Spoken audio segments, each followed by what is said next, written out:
విస్తారంగా ప్రజలకు వివరించి చెప్పేటటువంటి ప్రయత్నం చేస్తాం. పొలిటికల్ ఎరీనాలో ఫ్రీడమ్ ఆఫ్ స్పీచ్ ఉంటుందని చెప్పి మీరు వచ్చినారు కాబట్టి మీరు అడిగిందే మేము మిమ్మల్ని అడుగుతా ఉన్నాం. రేపు భారత్ జాగృతికి ధర్నాకి పర్మిషన్ ఇవ్వవలసిందిగా మరొకసారి ప్రభుత్వాన్ని డిమాండ్ చేస్తాం.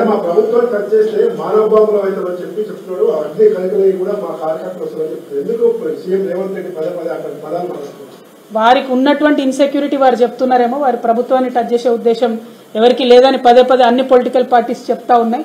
అయినప్పటికీ ఒక ప్రతిపక్ష నాయకుడు మాట్లాడినట్టు దారుణాతి దారుణమైనటువంటి పదజాలంతో గౌరవ కేసీఆర్ గారిని అనేక సార్లు ఏకవచనంతో సంబోధించడం, ప్రతిపక్ష నాయకులందరినీ కూడా అంతు చూస్తామని చెప్పి ఒక కాన్స్టిట్యూషన్ పొజిషన్ లో ఉన్నటువంటి వ్యక్తి పదే బెదిరించడం, ఇవన్నీ కూడా అమానవీయమైనటువంటి చర్యలు, అప్రజాస్వామికమైనటువంటి చర్యలు. నిజంగా పోలీసు ఈ రాష్ట్రంలో ఫ్రీడమ్ తో పనిచేస్తే ఇప్పటికే ఈ ముఖ్యమంత్రి మీద 100 కేసులు ఉండాలి.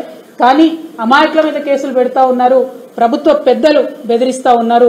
ఇది తెలంగాణలో ఇవాళ ఉన్నటువంటి ప్రజాస్వామ్యం అనేటటువంటి అంశాన్ని ప్రజలు గమనించాలని కోరుతా ఉన్నాను. Thank you.